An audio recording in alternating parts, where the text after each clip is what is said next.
Podcast with your hosts from Hard Money Bankers, Jason Balin and Chris Haddon. This podcast is sponsored by hardmoneymastermind.com.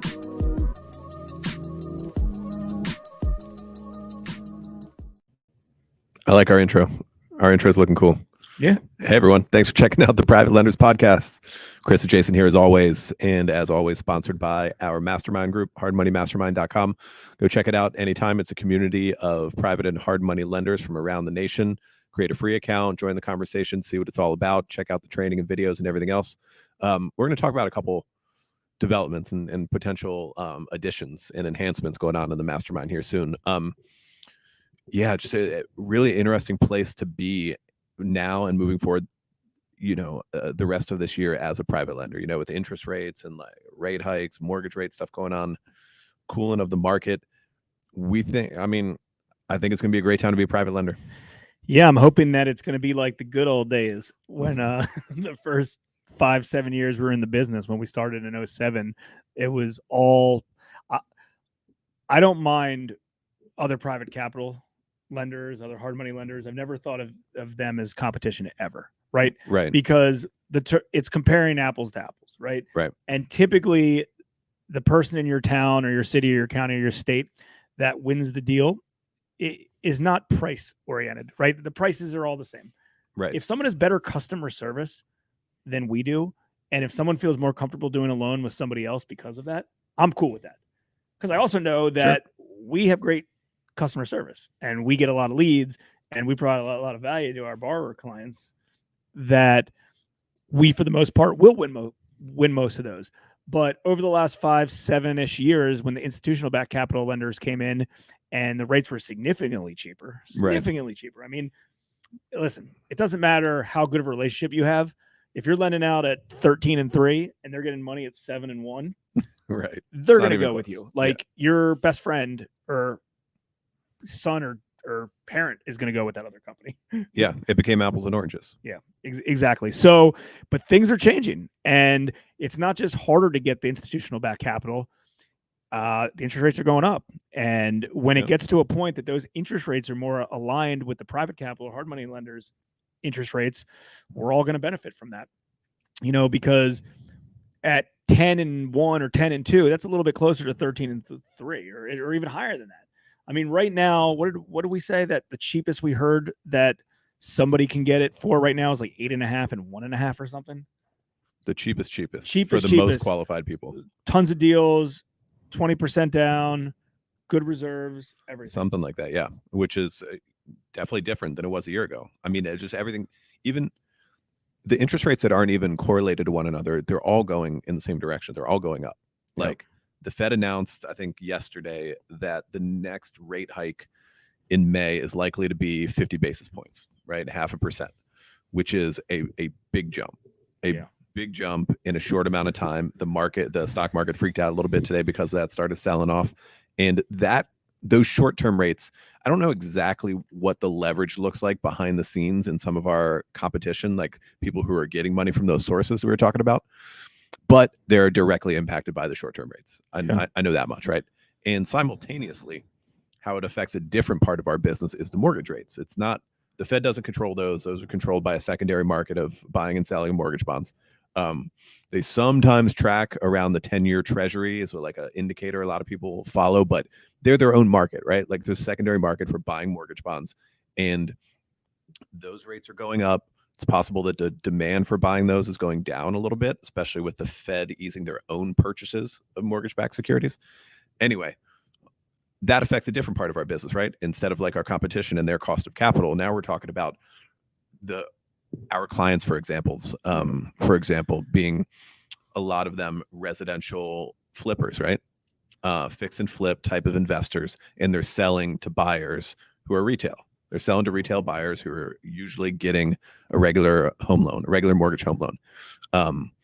Now, could it be a good thing in our business? Like if the market cools a little bit, I think probably on some end. I mean, it's going to be a little bit a negative for some of our clients because on their out sales, they're not like crushing it 50 grand above market like they are right now. It's immediately going to affect the real estate market, and you might have to adjust your underwriting to adapt. right? Because, I mean, let's be honest.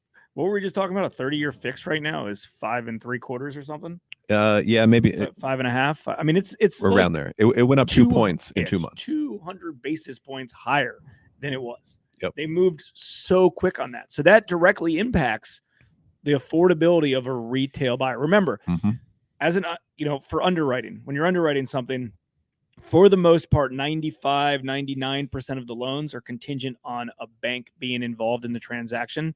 And what do I mean by that? Well, typically the exit strategy for one of your clients or one of your borrowing clients is they're going to refinance with somebody else, which is going to be a bank. Yeah, to keep it as a rental. Or they're going to flip the property and sell it to a new homeowner who is going to get a bank loan. In all likelihood. Like that's the majority of it. Yeah, some people pay off in cash. Yeah, someone might sell it to somebody who's buying it in cash. But in all likelihood, like it directly reflects underwriting. So you got to keep that. You got to keep that in mind. That hey, a property worth $300,000 after repair value today might be worth a little bit less. I mean, I don't know the percentage of payment-wise percentage of. If you're, for every $100,000 at 3.5%, 30-year fixed, what is it now at 5.5, 30-year fixed? I don't know what that equals, but it could be 10, 20% decrease. Now, again, the monkey wrench in today's market in most metropolitan areas is there's still no demand, or there's still a lot of demand and zero supply. There's not a lot of supply of houses still. So I don't know how that's going to take effect. But it's something to think about. It's something to think about that interest rates are higher, and it hasn't really come to fruition yet. Like it hasn't really affected it certainly hasn't like crashed the market or anything. Like the market's still moving quickly. And talking to friends in the industry, like it might not be quite as crazy with the price escalations and 50 contracts on one property, that kind of crazy stuff, but it's still hot. Yeah, it's still hot. Like this interest rate spike is not thrown cold water on the market that much yet. They're also still very, very low, historically speaking.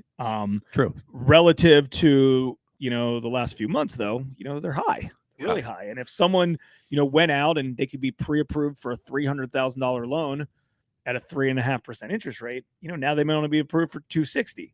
So that affects it and it trickles down. So it's something to be aware of. I was. Like we were chatting about earlier, and I was thinking about this morning when I was driving in, is like there's a number of reasons why it's going to be good to be a private lender as things shake up. And like we saw last time, granted, different situations, different economic factors going on completely. But when things get a little squirrely, when things get a little sideways and stock market, real estate market, interest rate type stuff, a lot of that changes and our stuff really doesn't. Yep. Which is cool. And I sent an email broadcast to our big HMB list this morning. And that's what I was talking about. Like people are hearing in the news left and right about interest rate changes. Ours don't change at all. Yep. Ours don't change. Like there's unlikely that they will. Like maybe, we have like come down a little bit from like the 15 and 5 market that we started in where hard money was for a long time. We didn't come down that much. No. 13 and 3, 12, 9, 9 and 3, that sort of thing. Maybe a slightly cheaper if we're talking bigger loan amounts, but that's it. And I don't think we're going to turn around and start raising rates or anything like that. I'd like to.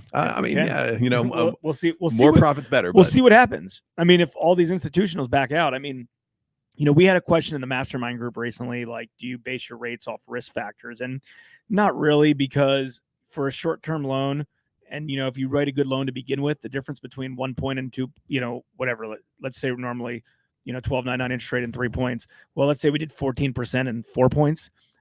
If a deal is defaulting, that's not affecting it either way. I never totally understood risk-based pricing, to be honest, because just because you're going to make a little bit more profit, you're willing to do riskier stuff? Or is it just about being competitive? Is it just about like being able to go cheaper when it's really low risk? Like I never totally understood that. Well, for our stuff, it's different. Like, because we don't change anything money wise. We change stuff exposure wise. Right. So if it's a riskier borrower, we're not going to do 65 LTV. We might do 60 or 55 or 50 or 40 or 20. You make the rules any way you want to do it. Yeah. But like charging 14 instead of 12 wouldn't all of a sudden make us be like, okay, we're good with this deal. That's not changing anything. No. And I mean, for every, for every $100,000, you make an extra, $1,000. in the deal. Like that's not changing anything. I get what you're saying. I don't fully get it either on a bank level, but also on a macro level, probably do. That does make, like when you're talking about like huge bundles Like of mortgage-backed billions securities of and, like, dollars, not 40 million a year like we do. So yeah, I mean, like if you're talking money that big, that is a good point. Like volume-wise. if you're buying like a mortgage bond at 6% or something like that, and it's slightly higher risk than this, like, total A paper quality stuff at 4.5. Yeah. Right. And then you're talking a bigger spread because you're talking billions of dollars. But I would take that out of some people's heads. I mean, as a private lender, I wouldn't do it based off that. I mean, No. If you want to be like, hey, I know this person doesn't have many other options and I don't have to be competitive and I want to charge more because I don't want to deal with the headaches. Okay. That's fine. But I don't think that it's going to save you in one way or the other. And so listen, interest rates are a real thing. They're rising. We should all be aware of them, of what's going on. And, hopefully some of these institutional backed lenders that are in the mix, phase out. I think it's a good thing. I think it's a good thing kind of, for the hard money and the private capital industry to begin with. I think collectively, we've always felt that the institutional backed loans in the hard money for real estate investors in general, I've never understood why obviously I've never seen, balance sheet or P&L for some of these lenders, but I can't imagine they made that much money in the fix and flip space. I mean, I guess when the market's right now where they're at or where they were at, that everything you bought sold for more, it worked out. But it's a pain in the neck to make very small margins. I mean, we charge what we charge to make the money we want to make based on what the time is and stuff like that. But they're doing a lot of work and taking on a lot of risk for a big headache. I mean, most banks back in the day never did construction loans or want to do construction loans because they're a headache. Right. There's a lot that can go wrong. There's a lot of stuff that are micromanaged. So I never kind of felt that there was a need for or a want from these institutional backed lenders to be in that space. Now the rental stuff makes sense, right? Have some sort, it's easier to underwrite for them. The money stays out for a long period of time. Yeah. I mean, banks want money to stay out, but why would they want to do fix and flip loans that paid off in 3 months and charge nothing for them and have to monitor them and service them? Like, we can all do that collectively as a group on a one-off basis or whatever, on a small end basis because, we make a good amount of money per deal to do so. Right. Banks aren't even charging any money to do it. I know, enough money to do it. Yeah, it never seemed to make a whole. It didn't make a whole lot of sense to me to take the private lending business and turn it into a model that looks more like the conventional mortgage business, right? Yeah. Which is like known for high volume, low margins, a lot of overhead people, like everything's real slim, and you just have to win on volume. And if you don't, you don't. And turning like the private lending model into that never made a whole lot of sense to me. Now it did make sense to me for some people who didn't have capital to lend. And in essence, the Wall Street money put them in business as, in essence, sort of like a private lender, bridge lender, whatever you want to call them, put them in business because they gave them capital, whereas these people would not be in our niche otherwise. So for them, I understood that. You can get into this kind of lending, blah, blah, blah. Just, do some marketing and here's how you, fund loans and all that. For that, I understood. Anyway, like we were saying, like we believe, and I hope everyone listening and watching too agrees that, like, get ready, get your stuff ready for private lending to expand as those other markets shake up and get kind of funky and get more expensive and tighter underwriting. Yeah, there's going to be more people looking for private capital in the investment space. And make sure you stay responsible throughout. I mean, when COVID hit, that was an interesting test because, I mean, listen, hindsight, if you knew it, we would have done 100 deals a month. But you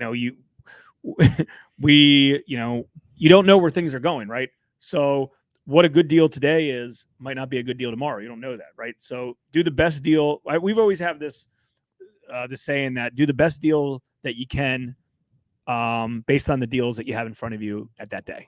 Right. So like if all of a sudden, if you get like, if you're a small operator and you're getting 20 deals in, 20 really good deals in overnight, like, pick the best of the best of the best. You're always picking the best deals that you have to do it at any given time. I mean, the whole first month of COVID, every deal we did was a 50 LTV deal, 700 credit score borrower with mostly LTC, loan to cost basis, or Yep. as his value, because like In other words, super conservative. like the best of the best borrowers reached out to us, and Mm-hmm. we just didn't know. So as markets change, just be aware. Let's talk a little bit about the Hard Money Mastermind. We've been talking about ways to provide more value to the Hard Money Mastermind members. If you're currently in the Hard Money Mastermind, we appreciate it. Hopefully you're enjoying yourself. We've had a lot of positive feedback. If you're not in the Hard Money Mastermind yet, just go to hardmoneymastermind.com, completely free to join. There's a few upgrades there if you choose to, but you don't need to. It's still a lot of value just in there for free. And we're constantly, adding new videos that we create, new content. People are asking questions. There's a lot of chime going in. I mean, there's a few hundred private lenders and hard money lenders throughout the United States that are in there. And it's really good community, like quality lenders in there. Exactly. And quality hard money lenders, not just, lenders that have their own money, but also lenders that have gone and raised capital themselves. And sure. It's actually, we talk about it. It's actually a lot of fun to kind of communicate with people there, because we're friendly with a lot of folks already in the group, and people are, good. Like, they're serious about lending. They're serious about the business. They want to learn. They ask the right questions. So it's good. And, we're looking for a little bit of help of stuff that we can provide value for everybody. Chris and I, you probably heard us joke about, if we're not going to, we just talk about private lending, hard money lending in our office together all the time, or with our staff, or with our friends. We might as well just be doing it on camera. Sure. or on a podcast, which is one of the reasons we started. Yeah, absolutely. Yeah, no, for sure. So good things are happening in the mastermind. I totally agree. And I really appreciate the feedback that we've gotten from people, especially about the podcast too. Like in the mastermind, yes, and in the trainings, monthly trainings and all that, but like people hit us up about the podcast frequently. So if that's you, thank you very much.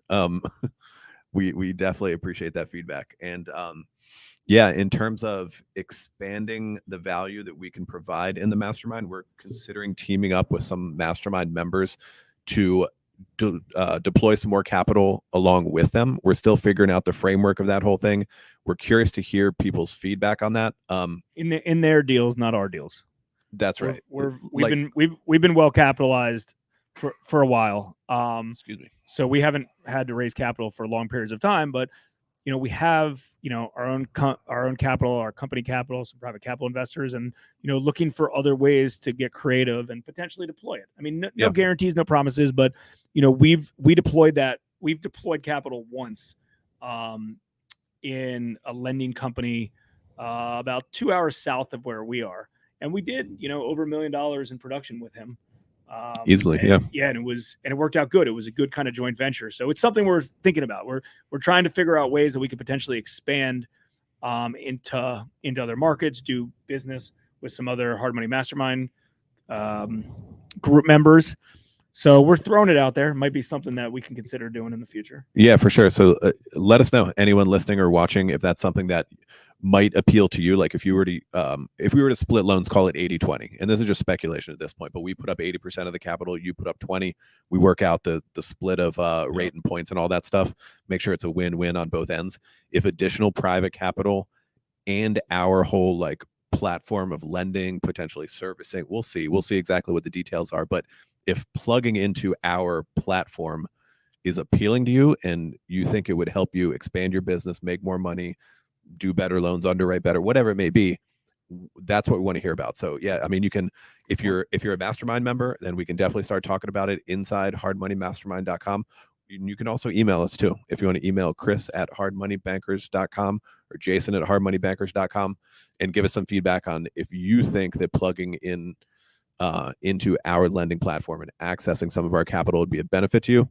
We'd love to hear about it. Yeah, and also we added, if you've been in the Hard Money Mastermind recently, you probably see an area that's called Deal Share. We decided to just put a Deal Share section in there because, after talking to so many people inside the group, some of them have lots of capital, but they want to responsibly deploy it. Mm-hmm. And then some of them are still capital raising, but they have more deal flow than they have capital. Right. Or, hey, I'm in Kansas City and this person's in California and I have a deal here I want to share with them. We've been as we get leads all over the country all the time, and more than happy to pass them to anybody who's in a local market that we don't do deals in. So I've been trying to post some stuff inside that deal share here and there, not looking for anything in return. Obviously, if you want to look for something in return and broker deals to other people and to meet people through there, sure, feel free to do that. You're welcome to do that. But the ones that we put in there, feel free to do whatever you want with. They're your deals. And again, like they're not the ones that we're doing. I'm not just scraping leads off our website that came in.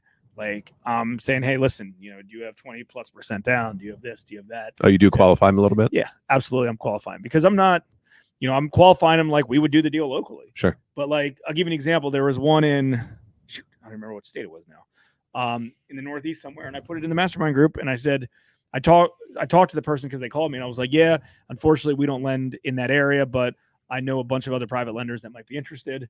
This is where they'd come in at approximately. He's like, yeah, that could work.